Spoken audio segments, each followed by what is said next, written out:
Welcome to week 10. The Chicago Bears are on a bye week, which means I'm on a bye week. That guy over there is always on a bye week. Always. I'm Dan Wiederer. That's Rich Campbell. We're here on the window to bring you all the picks you need to make your weekend a lot more enjoyable than it normally would be. How you doing, Rich? I'm doing okay. Always on bye, so that helps. That's a great baseline. But I'll tell you, I've gotten cold. I've gotten cold here, and I'm going to turn it around this week. I'm getting a little antsy.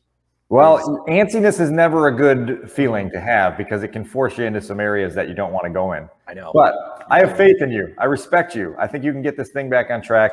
I'm obviously not doing much to close the gap as much. I was going to say, I've got a lead to protect here. There's a long season to go. There's a lot of stretches. There's a lot of peaks and valleys to this. Before we get started on this week's picks, did you stay up to the end of Monday Night Football? Did you watch that craziness at Heinz Field? I did.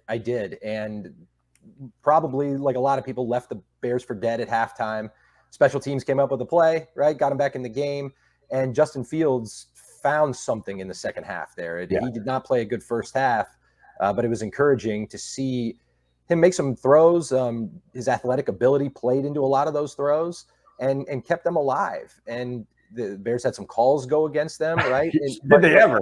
But hey, they also dug themselves a hole earlier in that game, right? They've got to play better, and they end up losing, right? It was the outcome we both predicted, right? We both had the Bears covering, I believe. No, I had the Steelers. You had Steelers? Okay. Yeah. So you felt good about it at halftime. 10-point W, yeah. And really painful loss for them, but as you said last week, now it's going to go on 40 days between wins, so the record doesn't necessarily come with asterisks when it comes to calls or whatever, right? I mean, you are what your record is, and that's where the Bears are right now. Not good. The Bears are 3-6. That obviously is not good and has them toward the very bottom of the NFC standings, ahead of only the Washington football team and the Detroit Lions in the chase for a playoff spot. I think that door is closing rapidly. Deion Miller and I talked the other day about how the halfway point of the season is now no longer after the 8th game. It's at the halftime of the 9th game. And so the Bears hit that midpoint at halftime at Heinz Field and then came out for the first 2 quarters of football in the second half of their season and played pretty well. Obviously, Fields' performance down the stretch of that game was incredibly encouraging, showed a lot about his DNA, his want to be in big moments. That touchdown drive to put him ahead in the fourth quarter, the 7 plays, 75 yards with some money throws, including the go-ahead touchdown pass off script to Darnell Mooney when vacating the pocket and doing so smoothly. Some things of beauty there, right? Throwing across his body the way he did, it was fantastic. Fantastic. So really some things of beauty there. But we'll get into the action here that is actually happening in Week 10 this week. And the game of the week here, Seahawks at Packers at Lambeau Field. Obviously, you've got two quarterbacks coming back for very different reasons. Russell Wilson coming back off the thumb injury. Aaron Rodgers off of his bruised ego COVID-19 stay. Expects to play Sunday afternoon without being able to practice. He won't be able to be cleared until sometime on Saturday. It's an intriguing game in a lot of ways up in Green Bay. Yeah, and just like you said, neither quarterback having practiced for an extended stretch leading up to this game. And so I'm going to take the points in the Seahawks, thinking that Russell Wilson's going to be sharper than Aaron Rodgers on no rest. Now, not to discount what Rodgers could do, just stepping right in, right? If he comes off the COVID list Saturday and he's able to play, you would expect him to have that chemistry with Devontae Adams right away. I just think that with that layoff, you see it in other spots where if a quarterback's out, it takes some time to get it to get the rhythm back and to get that crispness back. So I'll take the points with the Seahawks. Was thinking about the under in this game for the reasons I just explained as our just for fun pick, but I'll stay away from that and just go Seahawks here. It's a 3.5 point line, so that hook with the points that you're getting is beneficial. Some juice there. It's like minus 121 for the Seahawks at 3.5, and then a plus 100 for the Packers at 3.5. Yeah. So that's really a field goal line. I'm gonna circle the 3.5 as well and take the Seahawks there. I have some questions about where Aaron Rodgers is mentally, more than physically. He seems like he's been rattled by the way he's been perceived since he came out on the Pat McAfee show and gave the world his thoughts on vaccination and why he misled the folks up in Green Bay about what his status really was. I don't know where he's going to be at. He's a cutthroat competitor. We've talked about it before. He's got that go for the jugular demeanor about him. Maybe this fires him up. Maybe it puts him in an extra sharp mindset on Sunday afternoon, or maybe it's just a little bit of a clunky performance. But regardless, we're both on the Seahawks plus the 3.5. Yeah. I'll give you the first crack at locks this week. I'll go Buccaneers laying 9 at Washington Football Team. You know how I feel about WFT. I've said it here on the show many times. I think you say WTF about WFT a lot. Dude, they absolutely stink. They're both teams coming off bye weeks, so sometimes these big underdogs out of a bye week, maybe they're a little more competitive, maybe a little healthier. But Tom Brady off a bye week, okay, to me offsets that. And kind of what you said earlier about, or previous show about the way the Bucs treated the second half of the Bears game was that that's a team with bigger aspirations that won't necessarily pull their starters if they're ahead by a lot. They're going to come out and be determined to be sharp, right? Yeah. So finishing drives with touchdowns. Washington's a miserable team. So I'll just take this lopsided matchup and go with the favorite. Well, remember when the Bucs hosted the Bears, we talked about Tom Brady in a longer week because they were coming off their Thursday night game that week. And we said, look, Tom Brady with extra time to prepare is a scary thing. He can be razor sharp. I expect the same thing. I had them as a candidate for the lock category. I went with another big favorite, the Bills, -11 against the Jets, coming off a stunning loss to the Jacksonville Jaguars last week. If you believe that the Bills are what you believe them to be, which I do is as a Super Bowl contender, then you come back off a loss to a bad team and you take the next bad team on your schedule and you make them pay for that, right? And so I expect Josh Allen and company to be determined to run up the score on a Jets team that's obviously still dealing with its own injury issues, trying to figure out the quarterback position, playing all right. You know, they've been feisty the last few weeks, and they may be able to hang in it for a while, but the 11 points wasn't too big of a line for me. I've got the Bills there. Okay, I like it. Upset category, tempted initially to go with the Seahawks at Lambeau Field. That's a +145 there. That's one I starred and said, hey, look at that. That might be worth going at.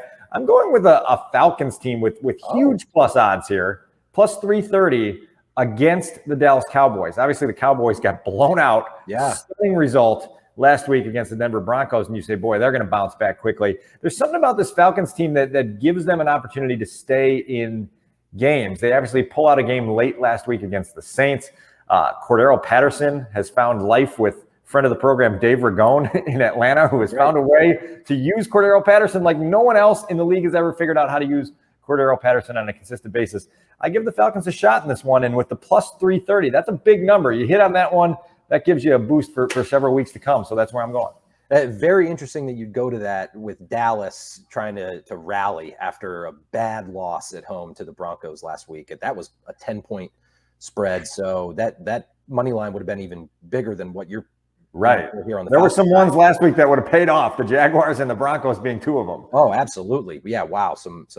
I think was it 6 underdogs won last week, something like that. Incredible. The NFL is so awesome with that, with the parity and how unpredictable it can be. And so I see why you're going for it. I'm looking here at Vikings +145 at the Chargers. Okay. It's the Vikings are getting 3, so it's a bit of a short dog, but the Vikings, they're down, right? But just don't quite seem to be out ever, right? They punch back. I think eventually that team seems to be headed towards major change in the offseason, but for now, I think they're a wounded animal type team that jumps up and wins a game. That'll be a tough one, probably high scoring in Los Angeles. Another one I had starred, but I will save this one, was Raiders getting 2.5 at home against the Chiefs. All right. I think, Raiders maybe could steal one from the Chiefs there. But I have some thoughts on that in the later category, and we'll get onto that. The teaser. Why don't you fire your teaser at me, and we'll see where we go with this. All right. Well, I just gave you one leg right there. It's Raiders getting 2.5. Take that down to 8.5, or take that up to 8.5 against the Chiefs, and then Eagles, same type of thing. Give them 8.5 at Denver. So Denver, I'm thinking maybe. That line there's a little bit of value there considering what the market perceives after their win over Dallas. So both teams, Raiders, Eagles, getting 8.5. All right, I like that. We talked about the Buccaneers earlier. I'm bumping them down to 3 points against the Washington football team and going to sleep realizing that that's going to be an easy W. Hold this clip up next week when the football team wins that game outright, and we can laugh at that. And I'm pairing that up with the Steelers at home, dropping them down to -2 against the winless Detroit Lions. Mike Tomlin's got his team on a 4-game winning streak now. Never had a losing season during his time in Pittsburgh, which is one of those ones where you go, whoa, that's a stunning track record of success. The Lions, they're the Lions, right? Coming off a bye week and you still don't give them anything extra. Yeah, I mean, they may be able to hang in that game for a little while, but getting that down to 2 and just figuring the Steelers to win outright by a field goal, it seems pretty good. And you pair that with the Buccaneers, I feel really good about the teaser this week. Felt good about it last week, and then the Bills laid an egg. So we'll see what shakes free on that. All right, you talked about just for fun. You got something for me? Yeah, I do. And it's another personal one. I'm going to Colts Jaguars on Sunday afternoon. We'll be sitting in the That's fun. Sitting in the north end zone there on the lower level. Should be a good time. Watch them play the Jags. Funny how when the Jags come to town, tickets suddenly become available every which way. But hey, I haven't been to an NFL game as an observer, and sat in the stands in 12 years, 13 years. So this will be fun. Colts laying 10. I'll take the Colts. I mean, the Jags win over Buffalo at home last week would encourage any Jaguars fans, even as you could say it was an ugly game, probably not something they'll sustain. And I just think the Colts coming off long rest, they played previous Thursday, they're scoring, their offense is beating up on bad teams, and defense is playing okay. I'll give myself a little bit extra sitting in the stands at Lucas Oil on Sunday afternoon. This won't be your only game sitting in the stands this year either, right? Another trip upcoming. That's right. Yeah, we've talked about the trip to Vegas to see the woeful WFT. So trying to make the most of my perpetual bye week here. Always on bye week. There it is. All right, my just for fun category is dealing with the Las Vegas Raiders and the Kansas City Chiefs, and I'm taking the Chiefs minus the 2.5. Mm-hmm. I think this is one of those teams that you just keep waiting to break through, right? The Chiefs, and they just keep skating by. They obviously sneak past the Giants a couple weeks ago on Monday Night Football. Then they get this game against the Packers, and Aaron Rodgers doesn't show up, and they've got a backdoored. They got to fight last week. Right, they got to fight for that one, and they win by didn't score a lot of points, but you're expecting this Chiefs offense to eventually score some points. I watched the Raiders for a good chunk of time on Sunday against the Giants, and they didn't look sharp. Derek Carr.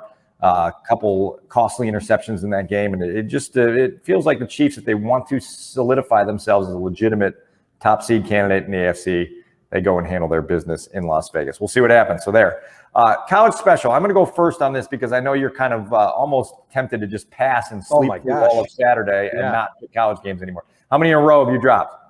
Oh, it's got to be 7. I'll pull it up here really quick. 1, 2, 3, 4, 5, 6. I have to scroll. 6. Ugh. So that's not actually a bad thing for our audience because they know they can fade you on college games. And that's what I told them last week. I had Liberty getting 9.5 last week against Ole Miss, and their quarterback, who has NFL aspirations, threw an absolutely abysmal interception trying to get through the back door at the end of that game. Would have been basically a meaningless touchdown with under a minute to go, and he was rolling out and just threw up a prayer in the end zone on second down. Yeah, that just killed me. I was so mad. So I hit my college one last week, and I also remember we talked about the North Carolina Wake game and that high total of over 77. I think they were over that total of 77 at halftime. If not, it was like it was early in the second half. It was late third quarter that I think they actually went over, and that thing got into the hundreds, which is insane. I've got 2 games that I'm just earmarking but not picking. New Mexico State getting 51.5 against Alabama. I mean, 51.5 in November, right? That's just a huge line for any program. That doesn't take a lot to, you just need one thing to go right the entire game to cover 51.5, essentially. Yeah. So keep an eye on that. Northwestern getting 25 on the road at Wisconsin seems heavy. Yes. Kevin Fishbane's Cats need to go up there and figure out something. Just 4 corners offense up there to slow it down. Pat Fitzgerald should be able to keep that within 17, right? You'd think that was there. But I'm going with an over total. Big 12, Oklahoma Baylor. That's at 62 this weekend. I think that game can be one of those games that you're just trading touchdowns all through the first half, and you feel pretty good by the early third quarter. So circle that one, Sooners, Bears, over 62. Yeah, I love those picks. I love the Northwestern pick that you're discussing. Yeah, that's great.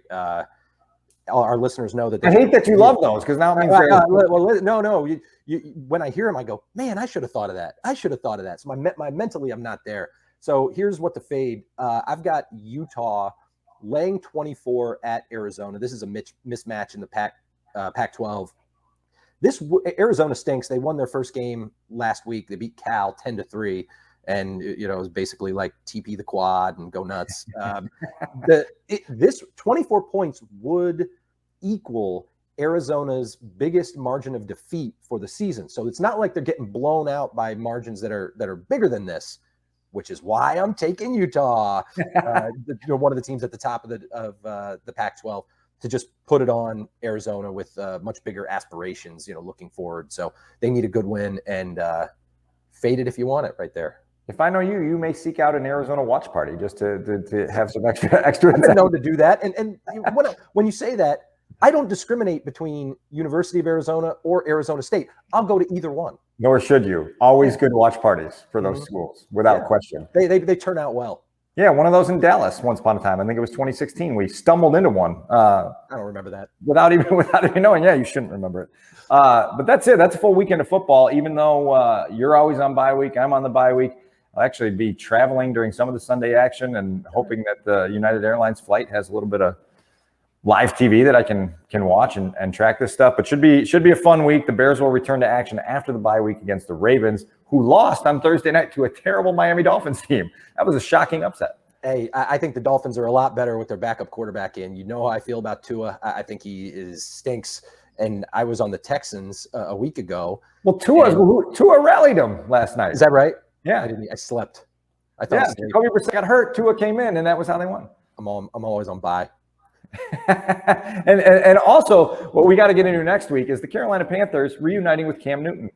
Good defense, Christian McCaffrey back healthy, and now Cam Newton on the roster. Interesting team there with a chance to fight for second place in the NFC South, and also that seventh seed gives mediocre teams a lot of hope in November and December. How about Cam's former team, the Patriots, favored against the Browns this weekend? Yeah. Getting hot. Bill Belichick knows what he's doing. So they're on to Cleveland. And you're on to the bye week. On to the bye week. Go to the window. Before you go to the window, come to the window. See you guys.